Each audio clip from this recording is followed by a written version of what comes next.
نزیکی ده جورین گزاری رسونر قضا آمیدی هنه لیو کو بشک شهالاتیان دبیجن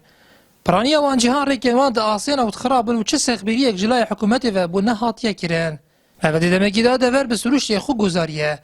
و ده هات پرانیا خلک دور جیجوی کرتیه لو ماجی ده خاز جلایان شولشی دیگه انگرینگی به گزاریا دور بیت دان گلک جهتین تانو که او پیتا پیدانا کو پیدوی بونات یکرن نمونه که بچیک دی بوده بیشم پار گلی شیرانه کم خوجاره که سردانه که رکوی زورانه خوش بود منطقه ما منطقه که سیاحیه و عمل عیش السروان تشتايه و بار بکه معیشت به منطقه خیلی بهاره بتر سر سیاحی با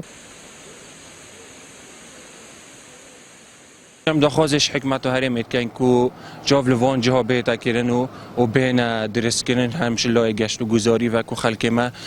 قصدوان جها بکتن چون که هم دی بیتا ده تا که با حکمت و هرمه یعنی ناچه من که حکمت منو که بهارا بتر به نفته و گریدایه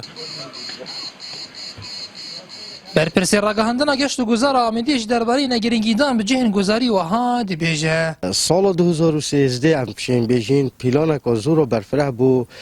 وان جهت ما هاد بونه دست نشان کردن و داناندن بله اوه قیران و دارایی کاته کردن که مازان سر با وی کاری ما آن پیلان ها مهاته کردن خلقه که وکید بیجین یه حق به گازنده بکن بله نزان که وکی حکمت که چکیری او دی چکتن سالانی دا ما دو سه پروژه تقدیم کردیم وکی ریکو گلی سفر کو فتح ریک بو بهتا کردن و او ریک پیچک سروبر ببیتن سنوری قضا آمیدی چندین جورین گزاری لهنه و گزاری هاوین و یازبستان و یا آینی و ساخلمی و گلکندی لیو کو بشک جهالاتی اندور داین دیار کردن پرانی وانجین گزاری جلای خدمت گزاری و جپشگو هاوتینه نهاد ورمالی ان آرتی قضا آمیدی